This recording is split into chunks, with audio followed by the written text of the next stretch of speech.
చిన్ననాటి నుంచే పఠనాసక్తి పెంచుకోవడం ద్వారా భవిష్యత్తులో అవసరమయ్యే జ్ఞాన సముపార్జనకు సరైన పునాది వేసుకోవచ్చునని జిల్లా కలెక్టర్ షాన్మోహన్ సడ్లీ అన్నారు. 57వ జాతీయ గ్రంథాలయ వారోత్సవాలను పురస్కరించుకుని గురువారం జిల్లా కేంద్ర గ్రంథాలయంలో నిర్వహించిన ప్రత్యేక కార్యక్రమంలో కలెక్టర్ ముఖ్య అతిథిగా హాజరై జవహర్లాల్ నెహ్రూ జయంతి సందర్భంగా ఆయన చిత్రపటానికి పూలమాలలు వేసి ఘనంగా నివాళులర్పించారు.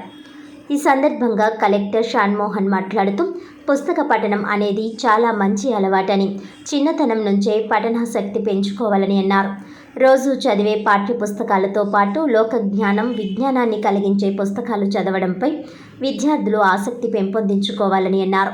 ఈ కార్యక్రమంలో జిల్లా విద్యాశాఖ అధికారి పి రమేష్, ఉప విద్యాశాఖ అధికారి నాయుడు వెంకటేశ్వరరావు, జిల్లా కేంద్ర గ్రంథాలయ ఇన్ఛార్జ్ ఉప గ్రంథాలయ అధికారి కె కిషోర్, సిబ్బంది D Ravikumar, AVS Nagendra Kumar, S Raju, T Veerraju, G Durgaprasad తదితరులు పాల్గొన్నారు. Azam Bhagat Singh. I am one of the youngest freedom fighter of India who was hanged at a young age. Even before hanging, I asked time to read the Lenin's book, The State and Revolution, as my last wish. That much I love reading books. You also make the hobby of reading books. Jai Hind. My school name is Prajit Vasai School. My character name is Bharat.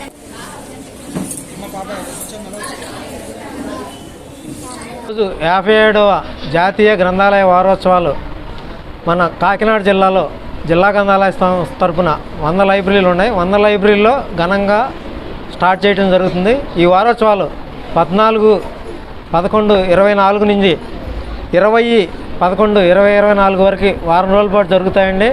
ఈరోజు జవహర్లాల్ నెహ్రూ జన్మదినం సందర్భంగా వారోత్సవాలు start చేయడం జరుగుతుంది. అట్లాగే రేపటి నుంచి వివిధ కార్యక్రమాలు ఈ 5 రోజులు జరిపి 20వ తారీఖుని మన బహుమతి ప్రదానోత్సవం అన్ని గ్రంథాలయాల్లో చేయడం జరుగుద్ది. నేను చదవట్లేదు కూడా I know the loss.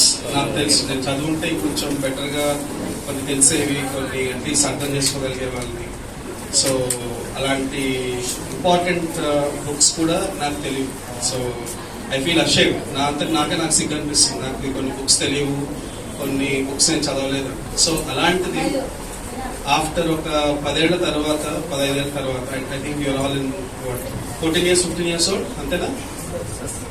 So 15 ఏళ్ళ తర్వాత నిజంగా కూర్చొని చదువుదామన్న టైం ఉండదు. ఈరోజు నేను నిజంగా కూర్చొని చదువుదాం అనుకున్నా కూడా మ్యాక్సిమం రోజుకు 2 పేజీలు 3 పేజీలు చదివి కలిసిపోయి పడుకునేస్తాను. నిజంగా చదువుదాం. చాలా మంది చదువుతారు, చాలా మందికి అలవాటు ఉంటుంది. ఎందుకు అలవాటు ఉంటుందంటే చిన్నప్పటి నుంచి చదువుతారు కాబట్టి.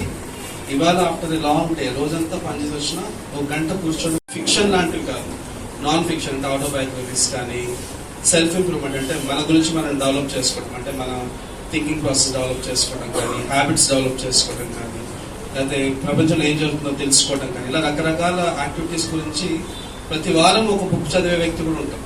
నా ఫ్రెండ్స్ కూడా ఉన్నారు. వాళ్ళని చూస్తే నాకు చాలా ఎలా అనిపిస్తుంది అంటే చాలా తక్కువగా అనిపిస్తుంది. వాళ్ళు నాకన్నా కొంచెం బెటర్గా ఉన్నారు. వాళ్ళు నాకన్నా వాళ్ళకి ఇంటలెక్ట్ అంటే వాళ్ళకున్న అవగాహన కానీ, వాళ్ళకున్న నాలెడ్జ్ కానీ ఎప్పటికీ నాకు రాదు. అలా అని చెప్పి ఈరోజు నేను కూర్చొని చదవగలుగుతున్నానంటే చదవలేకపోవచ్చు. అది నాకున్న బ్యాడ్ హ్యాబిట్స్ ఒకటి. అండ్ నేను సరి చేసుకోలేని పరిస్థితిలో ఉన్నాను అనుకోండి. నేను మొహమాట లేకుండా చెప్తుంది, మీతో అబద్ధం చెప్పాల్సిన అవసరం లేదు కదా. So only reason why I wanted to come today is ఇదే ఏజ్లో స్టార్ట్ అవ్వాలి బుక్స్ చదివితే. ఒక్కసారి ఏజ్ అయిపోయిన తర్వాత చదువుదాం అనుకున్నా కూడా ఆ టైం ఉండకపోవచ్చు, చదివే అవకాశం కూడా ఉండకపోవచ్చు చాలా మందికి. అంతేనా? ఎంతమందికి మీ పేరెంట్స్ కానీ లేకపోతే మీ బ్రదర్స్ కానీ ఒక లైబ్రరీ అందుబాటులో ఉంది? ఎంతమందికి ఉంది? వాళ్ళ బుక్స్ అందుబాటులో ఉంటున్నాయి చాలా మందికి. ఇప్పుడంటే మొబైల్లో చదువుతాం కానీ, బట్ అన్ని బుక్స్ మొబైల్లో దొరకవు. ఖర్చు పెట్టాలి. మొబైల్లో బుక్స్ పట్టుకొని చదివినంత ఈజీగా మొబైల్లో చదవగలుగుతున్నారా? It's not easy. మీకు ట్యాబ్స్ ఉన్నా లేకపోతే ల్యాప్టాప్స్ ఉన్నా కూడా బుక్స్ చదివినంత కన్వీనియంట్గా, లేకపోతే బుక్స్ చదివినంత ఎలా చెప్పండి, అలా రిజిస్టర్ అవుతుంది ఒకసారి చదివితే. సో అంత ఈజీగా జనరల్లీ ల్యాప్టాప్స్, ట్యాబ్స్ రాదు. That is my opinion. నేను కొంచెం ఓల్డ్ స్కూల్ అనుకోండి, లేకపోతే నేను కొంచెం పాత మనిషిలా మాట్లాడుతున్నాను అనుకోండి, కానీ but this what I believe. నేను నమ్ముతున్నాను స్ట్రాంగ్గా.